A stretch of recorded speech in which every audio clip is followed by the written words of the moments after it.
안녕하십니까 믿음의 형제자매 여러분. 저는 오늘 이 시간에 예수 바라바에 대해서 여러분께 말씀을 드리겠습니다. 이 예수 바라바라고 하는 사람은 예수님 대신에 풀려나게 되었던 사람인데, 마가복음과 누가복음에는 그냥 바라바라고 기록이 되어져 있는데, 마태복음 27장 16절과 18절에 보시면 예수 바라바라고 이름이 소개가 되어져 있습니다. 자, 이 사람의 죄가 밀란죄를 지었고 그리고 살인죄를 지었기 때문에 감옥에 갇히게 되었는데, 갑자기 예수님께서 하나님의 어린 양으로 나타나서 죽게 되시면서 이 사람은 극적으로 운 좋게 풀려나게 되었습니다. 출애굽기 34장 20절에서 하나님께서 유월절 명절을 제정하실 때 장자의 처음 태어난 새끼는 어린 양으로 대속하라 라고 말씀을 하셨습니다. 나귀의 새끼 가운데 먼저 태어나게 되는 첫 번째 나귀 새끼는 어린 양을 죽여서 어린 양을 바치게 되면 이 첫 번째 태어나는 나귀는 죽지 않고 생명을 지킬 수 있다라고 하는 말씀으로 말씀하신 것인데, 이 똑같은 말씀이 출애굽기 13장 13절에서 하나님께서 장자 재앙을 애굽 땅에 내리실 때 모든 동물의 처음 태어난 새끼를 말씀하실 때, 나귀의 처음 태어난 새끼는 어린 양으로 대속하라. 이것은 그 나귀 새끼를 살리기 위해서 어린 양을 제물로 바쳐라. 만약에 어린 양을 제물로 바치지 아니하면 그 처음 태어난 나귀의 목을 꺾어서 죽여야 한다 라고 말씀을 하셨습니다.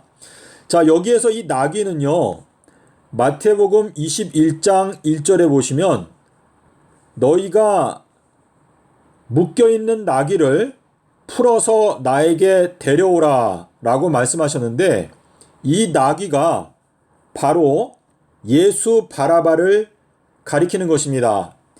자, 이 예수 바라바는 유명한 죄수였다라고 기록하고 있습니다. 근데 여기에 나타나고 있는 이 유명하다라고 하는 이 단어는 신약 성경에서 딱 2번만 나타나는 단어인데, 또 한 번 나타나는 것이 로마서 16장 7절에 보면 안드로니고라고 하는 사람이 나옵니다. 근데 이 안드로니고라고 하는 이 사람은 사도들 가운데서 유명한 사람인데, 12사도들 가운데서 유명하게 이름이 나게 된 사람이 바로 안드로니고라고 하는 사람입니다. 근데 이 사람의 이름의 뜻은 무엇인가 하면 이긴 자라고 하는 뜻입니다. 여기 니고라고 있죠. 니고. 이 니고라는 게 니고데모 할 때 이기다라고 하는 단어이고, 요 앞에 안드로, 이 안드로라고 하는 것은 사람을 말하는데 사람에 해당되는 숫자가 444죠. 그래서 이 안드로니고는 사람 가운데서 이긴 자라고 하는 의미인데, 이 안드로니고가 유명하다라고 말했는데 예수 바라바라고 하는 사람도 유명한 죄수였다라고 말했습니다. 그런데 이 예수 바라바가 어린 양 예수 그리스도 때문에 대속함을 받아서 풀어지게 되었고, 예수님께서 그 나귀를 타고 예루살렘 성에 입성하셨습니다. 자, 예루살렘에 오신다라고 하는 것은 이 지구상에 살고 있는 주님의 자녀들을 예수님께서 이제 순찰하기 위해서 나귀를 타고 오신다라고 하는 뜻인데, 2022년도가 예수님께서 나귀를 타고 오시는 해가 되는 것입니다. 자, 주님께서 나귀를 타고 예루살렘 성에 오셔서 예루살렘 성 안에 들어가신 다음에 모든 것을 둘러보셨다라고 성경이 기록하고 있습니다.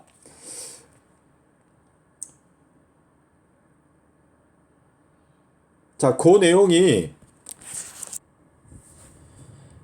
마가복음 11장 11절에 가시면 주님께서 나귀를 타고 오셔서 예루살렘 성 안에 들어가셔서 모든 것을 다 둘러보셨다. 이것은 주님께서 모든 기독교인들, 모든 것, 이 성전 안에, 자, 이 성전 안이라고 하는 것은 계시록 11장 1절부터 보시게 되면 이 청량을 할 때 성전 안을 먼저 청량하시는데 예수님께서 성전 안에 들어가셔서 모든 것을 둘러보셨다. 이것은 2022년도가 되면 예수님의 이름으로 하나님을 믿고 있는 모든 사람들을 주님께서 전부 다 빼놓지 않고 다 둘러보신다 라고 하는 의미가 여기에 적혀 있는 것입니다. 자, 그런데 이 예수 바라바, 왜 예수라고 하는 이름이 붙어 있을까? 이 예수라고 하는 이 이름은 구원하다라고 하는 뜻이거든요. 구원하다.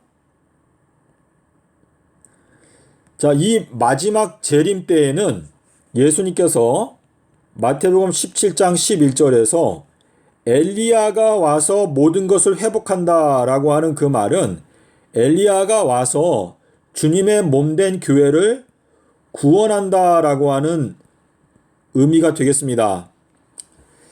자, 그래서 예수님께서 십자가 위에서 엘리 엘리 라마 사박단이라고 했을 때 그것을 듣던 사람들은 저 사람이 엘리야를 부르는데 엘리야가 와서 저 사람을 구원해 주는지 보자 라고 말했던 것입니다.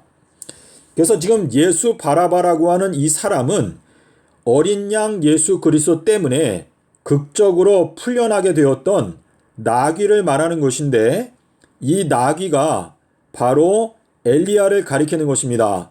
누가복음 23장 17절에 보면 명절 때에는 반드시 죄수 한 명을 풀어주게 되어 있습니다.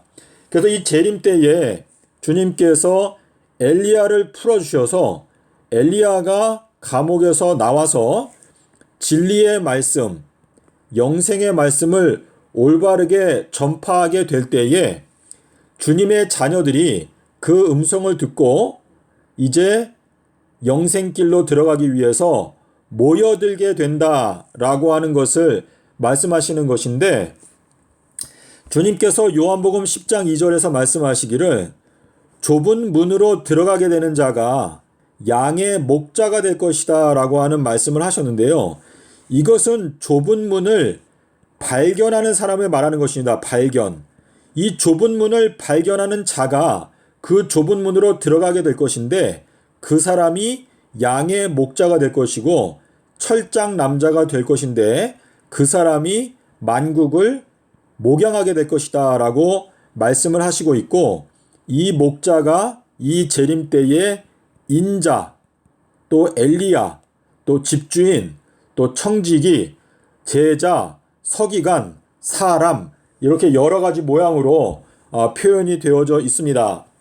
자, 예수님께서 요한복음 15장에서 내가 와서 침묵했더라면 너희들의 죄가 없었을 텐데 내가 너희들의 죄에 대해서 말을 했기 때문에 지금은 그 죄를 핑계할 수가 없다라고 말씀하시고 있습니다. 자, 사도행전 17장에도 알지 못하던 시대에는 하나님께서 허물치 아니하셨거니와 이제는 온 천하를 다 명하사 회개하라 하셨다라고 하는 그 말씀은 지난 2000년 동안에 감추어져 있었던 이 구속의 기별의 핵심, 예수 그리스도의 십자가의 진리, 그리고 큰 날, 그리고 요나의 표적, 이 진리의 말씀이 오늘날 이 세상에 전파되고 있기 때문에 엘리야가 와서 이 마지막 기별을 전파하지 않았다면 현 기독교의 25억의 기독교인들에게 죄가 없을 텐데 엘리야가 와서 이 죄를 지적했기 때문에 더 이상은 이 현 기독교회가 죄에 대해서 핑계할 수가 없다라고 하는 그 말은 엘리야가 이 마지막 심판의 기별을 전파하게 되면서 엘리야의 기별 때문에 25억에 해당되는 기독교인들이 전부 다 전멸하게 되었다라고 하는 의미가 되겠습니다. 그래서 지금 이 바라바라고 하는 사람은 밀란죄에다가 또 살인죄로 말미암아 감옥에 갇히게 된 것인데, 이 밀란이라고 하는 헬라어 단어는 일어선다라고 하는 단어에서 왔습니다. 어떤 현재의 상태에 대해서 반기를 들고 일어난다. 그래서 일어난다라고 하는 것은 깨닫는다라고 하는 뜻이거든요. 자, 그래서 현 기독교회에 대해서 엘리야의 기별을 적용하게 되면 현 기독교회는 거의 99.999%가 전부 다 적그리스도라는 의미가 됩니다. 그래서 25억에 해당되는 기독교인들이 전부 다 엘리야의 기별 때문에, 엘리야가 반기를 들고 일어나기 때문에 25억의 사람들이 전부 다 멸망, 죽임을 당한다.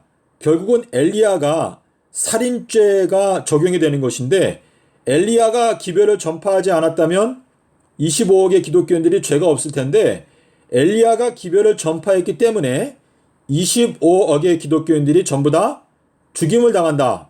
그래서 엘리야가 사실상 살인자가 되는 것인데요. 그 살인죄가 어떻게 풀려나게 되는가? 어린 양의 보혈로 대속하게 되고 풀려나게 된다라고 말씀이고, 엘리야가 현 기독교에 대해서 밀란을 이제 일으키기 때문에 기독교회가 로마서 11장 2절에 가면 엘리야가 이스라엘을 하나님께 송사하되라고 하는 표현이 나옵니다. 자, 결국은 지금 현 기독교의 25억이 전부 다 하나님 앞에 가증한 적그리스도 상태 가운데 있는데, 그 죄악을 고발하고 송사하는 존재가 엘리야다라고 하는 뜻인데, 엘리야가 이 현 기독교회를 송사하고 고발하는 이유는 하나님의 말씀을 똑바로 전파해서 구원 얻는 자들을 몇 명이라도 건져내기 위해서 그렇게 하는 것인데, 여기에 이 바라바라고 하는 이 사람, 예수 바라바라고 하는 이 사람은 엘리야를 상징적으로 나타내는 인물인데, 이 사람이 현 기독교에 대해서 반기를 들고 밀란을 일으키고, 그 밀란을 통해서 현 기독교의 25억이 전부 다 죽게 되는 하나님의 심판의 기별을 전파하기 때문에 이 사람이 지금 갇혀있는 상태인데, 그 사람이 풀려나게 되는 이유는 어린 양의 그 보혈로 대속하기 때문에 풀려나게 된다라고 하는 의미가 되겠습니다. 자, 그래서 이 예수 바라바라고 하는 이 이름 자체가, 예수는 구원하다, 바라바는 아버지의 아들이라고 하는 뜻인데, 아버지의 아들을 구원하는 자, 결국은 예수님을 구원하는 자라고 하는 뜻인데, 그 뜻은 예수님의 몸된 교회를 구원한다 라고 하는 뜻으로서 예수 바라바라고 하는 이름을 여기에 기록하고 있는 것입니다. 사도행전 1장 6절에 보시면 이스라엘 나라를 회복하시는 것이 지금인가요? 라고 물어봤는데, 주님께서 엘리야가 와서 모든 것을 회복하게 될 것이다 라고 말했습니다. 자, 근데 이 회복이라고 하는 것은 치료 또는 소성이라고 하는 뜻인데요. 회복하다, 치료하다, 소성하다 라고 하는 이것은 계시록 22장에 보시면 생명나무, 자, 21장인가요? 생명나무의 잎사귀들은 만국을 소성하기 위해서 있다라고 말했는데, 누가복음에 보면 12장으로 제가 기억하는데, 거기에 보면 지혜롭고 충성된 청지기가 되어서 그 주인께서 맡기신 그 사람들의 회복 또는 치료를 위해서 때를 따라서 청량 음식을 나누어 줄 자가 누구냐라고 말씀하셨는데, 그것은 엘리야를 가리키는 것입니다.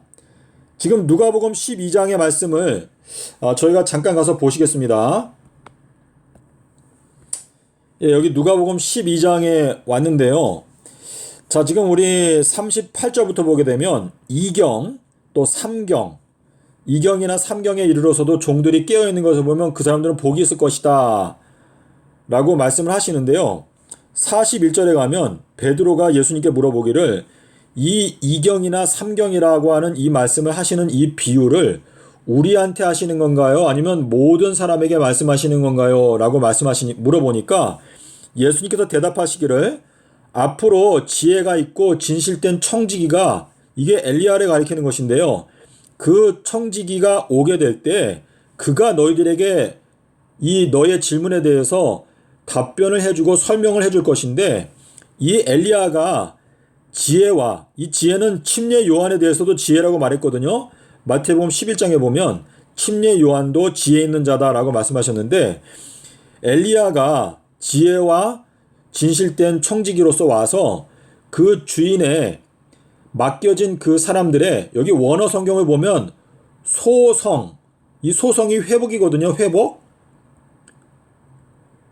그 맡겨진 종들을 소성시키고 회복시키기 위해서 때를 따라서, 여기 양식, 요거는 원어를 보면 청량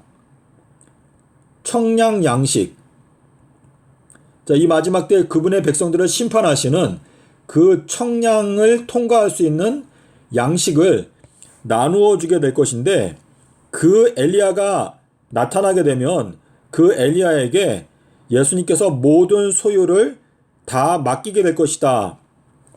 자, 예수님께서 승천하시기 전에 뭐라고 말했냐면 아버지께서 나에게 모든 걸 맡기셨다라고 말했는데, 주님께서는 엘리야에게 모든 걸 맡기겠다라고 말했어요. 그거는 예수님께서 승천하시고 하나님 보좌 우편에 앉으셨는데, 이제 나머지 모든 업무들에 대해서 주님께서 엘리야에게 최고의 권위를 부여하고 엘리야가 모든 것을 맡아서 이제 하나님의 나라를 회복하게 되는 그 일을 한다라고 하는 뜻인데, 결국은 이 엘리야는요 3030년까지 주님을 섬기고 일을 해야 한다라고 하는 의미가 여기에 들어 있습니다. 자, 계시록 21장에 가면 처음 하늘과 처음 땅이 없어졌고 이제 새 하늘과 새 땅을 본다. 그래서 새 하늘과 새 땅이라고 하는 것은 회복을 뜻합니다. 회복. 자, 이 회복이라고 하는 요 단어는 구약 성경에서 희년을 말씀하실 때 희년이 회복을 뜻하거든요. 그래서 이 궁극적인 희년이 3030년에 오게 되기 때문에 엘리야는 가장 먼저 주님을 위해서 일하기를 시작하고 가장 끝까지 주님을 섬겨서 일해야 한다라고 하는 의미가 여기에 들어 있습니다. 자, 제가 어느 정도 여러분께 설명을 드린 것 같은데요. 지금 여기에서 우리가 이제 정리를 하게 되면은요, 주님께서 이 예수 바라바라고 하는 이 이름을 갖고 있는 사람을 풀어주신 이유는 재림 때에 엘리야가 나타나게 되는데, 그 엘리야를 풀어주시는 이유는 엘리야는 하나님 앞에 하나님께서 보실 때 큰 죄인이고 또 살인죄를 저지른 사람이지만 그를 어린 양의 공로로 풀어준다, 대속하여 준다라고 하는 뜻인데, 지금 엘리야가 전파하는 기별은 주의 길을 곧게 하라. 요한복음 1장 23절. 자, 1, 2, 3이죠. 자, 요나라고 하는 단어도 3, 1, 2, 3이거든요. 자, 그래서 지금 이 요한복음 1장 23절에서 주의 길을 곧게 하라 라고 말했는데, 주님의 길은 오늘과 내일과 모레, 이게 누가복음 13장 32절 33절에서 삼낮 삼밤 땅속에서를 말씀하셨는데, 삼낮 삼밤 땅속에서 지내시는 그 길이 바로 주님께서 말씀하신 이것이 유일한 기적이다, 표적이다 라고 말씀하신 것은 삼낮삼밤 땅속에서라고 하는 그 말씀을 가지고 알곡과 가라지, 양과 염소를 분명하게 갈라내겠다라고 하는 뜻인데, 우리가 삼낮삼밤 땅속에서 말고 다른 말씀으로 전도를 하게 되면 그 말씀에 대해서 듣고 오는 사람들은 양도 오고 염소도 오지만 삼낮삼밤 땅속에서라고 하는 이 말씀을 전파하게 되면 하나님의 능력으로 양만, 내 양은 내 음성을 듣는다라고 하는 것처럼 양만이 주님의 무리 가운데 모이게 되는 기적이 일어나게 될 것이다 라고 하는 말씀을 여기에서 말씀하신 것입니다. 그래서 이 마지막 때 우리가 엘리야가 누구이냐가 중요한 것이 아니고 엘리야의 기별이 무엇이냐가 중요한 것인데, 요한복음 10장에 있는 말씀을 잠깐 보시겠습니다. 여기 요한복음 10장에 왔는데요. 요한복음 10장 37절 38절 여기가 중요한데요. 내가 내 아버지의 일을 행하지 아니하거든 나를 믿지 말려니와 내가 행하거든 나를 믿지 아니할지라도 그 일은 믿으라. 자, 이 말씀은 무슨 말인가? 예수님을 메시아로 믿지 않는다 하더라도 예수님이 그 행하시는 그 일이 아버지의 일이라면 그 일 자체는 믿어라 라고 하는 뜻인데요. 지금 이 마지막 때에도 똑같습니다.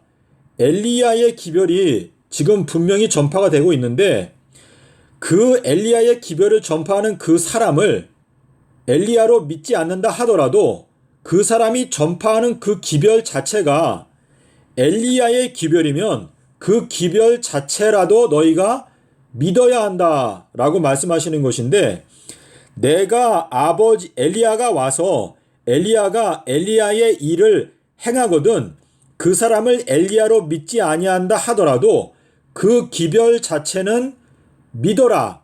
그렇다면 너희가 예수 그리스도께서 그 엘리야 안에 계시고 엘리야가 예수 그리스도 안에 있다는 것을 너희가 깨달아서 알게 될 것이다 라고 하는 말씀을 하시는 것입니다. 자, 지금 주님께서는요, 우리들은 질그릇입니다. 질그릇. 이 질그릇 자체에는 아무 가치가 없어요. 엘리야도 질그릇과 같은 존재인데 이 질그릇 안에 예수 그리스도께서 활동하시게 되면 하나님의 뜻이 이루어진다라고 하는 뜻인데, 이 마지막 때에 엘리야가 누구이냐가 중요한 것이 아니고 엘리야의 기별을 듣고 깨달아야 구원받기 때문에 엘리야의 기별을 듣고 너희가 그 기별을 위해서 순종하고 헌신해야 한다라고 하는 말씀이 여기에 들어있는 것입니다. 사도 베드로가 하나님의 능하신 손 아래서 너희들은 겸손하라. 때가 되면 너희들을 높이시게 될 것이다 라고 말씀하셨기 때문에 저는 제가 엘리야의 기별을 전하고 있지만 제가 엘리야라고 주장하고 있는 것은 아닙니다. 다만 이 엘리야의 기별이 반드시 이 온 세상에 전파가 되어야 하기 때문에 여러분께서 이 엘리야의 기별을 듣고 이 엘리야의 기별을 전파하는 것이 여러분의 임무고 여러분의 사명이라는 것을 꼭 기억하시기를 바랍니다. 누가복음 12장 36절부터 말씀하시기를 너희들은 등불을 들고 서 있어라. 자, 이 등불이 엘리야의 기별인데 여러분은 엘리야를 전파하는 것이 목적이 아니고 엘리야가 전파하는 기별을 전파하는 것이 여러분의 사명입니다. 사명. 그래서 여러분께서는 엘리야의 기별, 여러분이나 저나 저희들은 엘리야의 기별을 전파해야 합니다. 자, 우리가 여기 요한복음 3장에 보시면은요, 28절에서 내가 말한 바 나는 그리스도가 아니고 그분의 앞에 보내심을 받은 자라고 한 것을 증언할 자는 너희니라. 그래서 저는요, 제가 이 마지막 때 주님의 사업을 사랑하는 사람들은 누구든지 주님 앞에서 저희가 보냄을 받은 자라고 할 수 있는데, 저도 역시 이 주님이 재림하시기 전에 저희가 먼저 주님의 길을 준비하기 위해서 저도 주님 앞에서 주님의 재림을 준비하기 위해서 이 보냄을 받은 자로서 제가 이 기별을 증거하고 있는 것인데요. 주님께서 말씀하시기를 너희가 어떤 사람을 선지자라고 생각을 해가지고 그 사람을 선지자로 영접하게 되면 너가 받게 되는 상도 역시 선지자의 상을 받게 될 것이다 라고 이렇게 말씀을 하셨습니다. 이 말씀은 무슨 뜻인가 하면 침례 요한이 왔을 때 그 침례 요한을 엘리야로 받아들인 사람들이 거의 없었습니다. 예수님께서 말씀하시기를 이 침례 요한이 바로 예언된 엘리야다 라고 말할 때 그제서야 제자들이 침례 요한이 엘리야구나 라고 생각을 했는데 이 재림 때에 이 세상에 엘리야라고 주장하는 사람들이 많이 있습니다. 근데 그 주장은 자기가 자기를 위해서 주장하는 것이기 때문에 그 주장은 큰 가치가 없고 제3자가 봤을 때 어떤 사람이 엘리야라고 생각이 들어서 그 사람을 엘리야로 영접하게 되면 그 사람이 진짜 엘리야일 경우에는 그 사람을 엘리야로 인정한 그 사람도 역시 선지자의 직분을 받게 된다라고 하는 의미가 되겠습니다. 이 뜻은 무엇인가?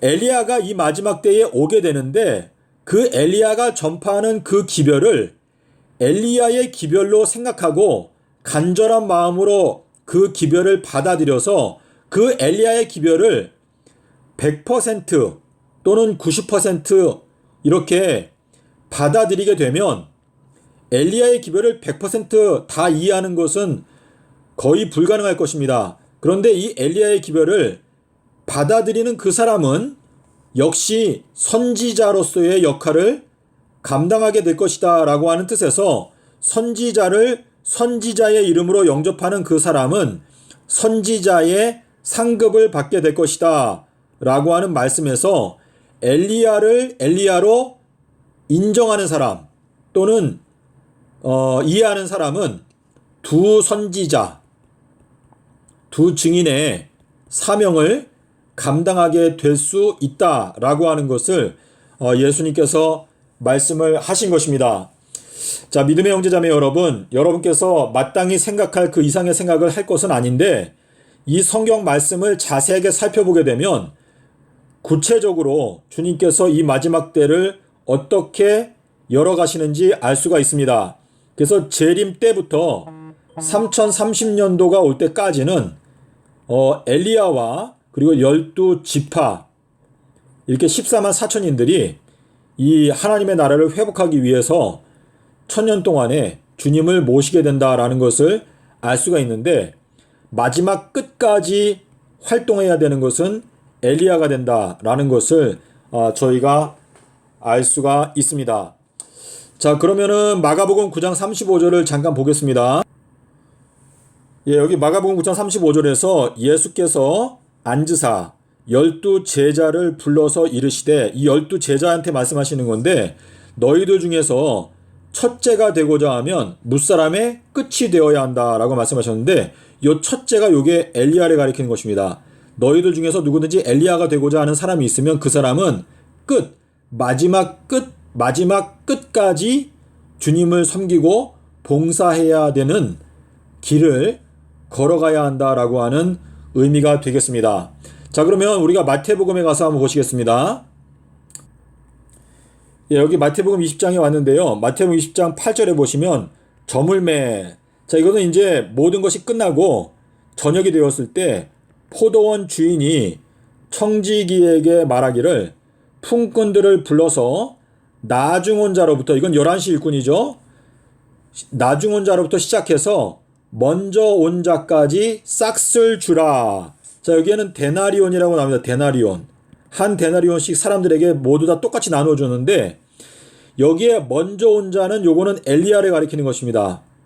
그래서 주님께서 마지막 끝에 이제 우리에게 상급을 주실 때 11시에 온 사람부터, 다시 말해서 마지막 끝에 온 사람부터 한 데나리온씩 주시는데 마지막으로 상급을 받게 되는 것은 엘리야가 한 데나리온을 받게 된다라고 말씀하셨고, 엘리야가 가장 먼저 일을 시작하고 가장 끝까지 일을 하지만 만약에 엘리야가 하나님께 대해서 불평하는 정신을 갖게 된다면 그는 하나님께 책망을 받고 결국은 버림받을 수 있다라고 하는 것을 지금 여기에서 말씀하시면서 주님께서 처음 된 자가 나중되고 나중된 자가 처음 된다라고 하는 그 뜻은 엘리야로 부름을 받은 그 사람이라 하더라도 하나님 앞에 올바른 정신을 갖고 하나님을 섬기지 아니한다면 그 사람은 나중될 것이다 라고 하는 것을 지금 말씀을 하시고 있습니다. 자, 그래서 주님께서 제자들이 우리에게 믿음을 더하여 주소서라고 말했을 때 예수님께서 뭐라고 대답하셨죠? 누가복음 그 말씀이 제가 기억하기로 잠깐만요. 여기 누가복음 17장에 보시면은요. 사도들이 주님께 와서 우리에게 믿음을 더하여 주소서라고 말하니까 주님께서 말씀하시기를 너희가 겨자씨와 같은 하늘과 같은 믿음이 있으면 뽕나무도 뽑혀서 바다에 신기라 하면 순종할 것이다. 요 겨자씨는 요거는 엘리야를 말하는 것인데요. 7절에 가서 너희 중에 누가 밭을 갈거나 양을 치거나 하는 종이 있는데 밭에서 돌아오면 이거는 여기 양을 친다라고 하는 요것은요. 지금 계시록 12장 5절에서 철장 남자가 하나님의 나라로 하나님의 보좌로 올라가야 되는 것이 양을 치다가 이제 돌아온다라고 하는 뜻인데 돌아오게 되면 그대로 곧 와서 앉아서 먹으라고 할 자가 있느냐? 도리어 그대로 내가 먹을 것을 준비하고 띠를 띠고 내가 먹는 동안에 수종 들고 너는 그 후에 먹고 마시라 하지 않겠느냐 라고 말했는데요.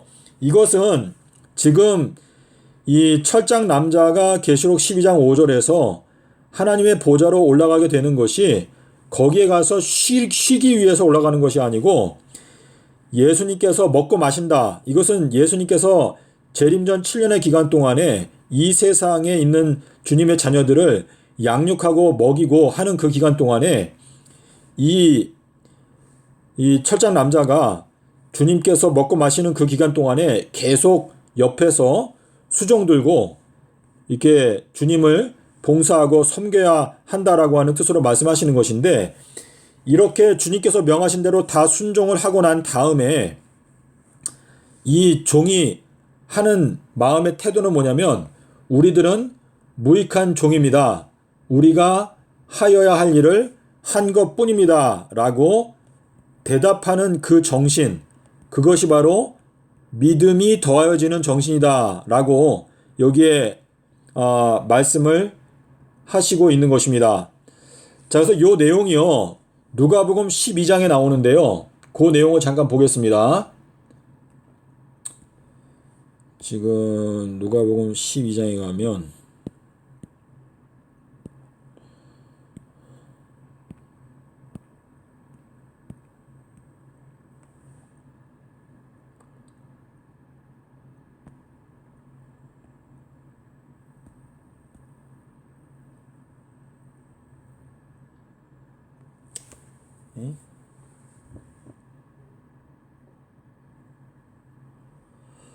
여기 누가복음 12장에 36절부터 보시면은요.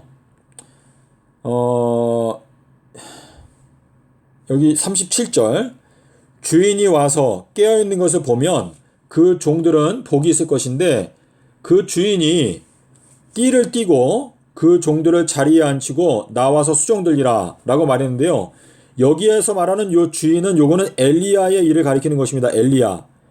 엘리야가 예수님을 먹여준다라고 하는 그 뜻은 아까 우리가 누가복음 17장에서 내가 먹는 동안에 너는 나를 수종들라 라고 말한 것은 예수님의 몸된 교회가 예수님을 말하는 것입니다. 그래서 엘리야가 예수님을 섬긴다라고 하는 것은 엘리야가 그분의 몸된 교회에 그분의 자녀들을 띠를 띠고 자리에 앉혀놓고 먹여준다라고 하는 뜻인데 이 앉아서 먹는 자들이 더 큰 자다라고 누가복음 22장에서 말씀을 하셨습니다. 그래서 여러분께서 그 내용을 이렇게 종합적으로 생각하시게 되면 2023년도 그리고 2030년도 요 기간 동안에는 엘리야의 기별을 가지고 두 증인이 이제 먹이게 될 것이고, 그리고 또 14만 4천인들이 그 엘리야의 기별을 깨닫고 그것을 가지고 주님의 자녀들을 먹이게 될 것이다 라고 하는 의미가 되겠습니다. 자, 여러분께서 기도하시는 마음으로 이 말씀을 곰곰이 생각하시게 되면 예수님의 뜻을 구체적으로 확실하게 이해할 수 있게 될 줄로 믿습니다. 여러분께서 혹시 다른 의견이나 또 질문이 있으시면 댓글을 남겨주시면 감사하겠습니다. 감사합니다.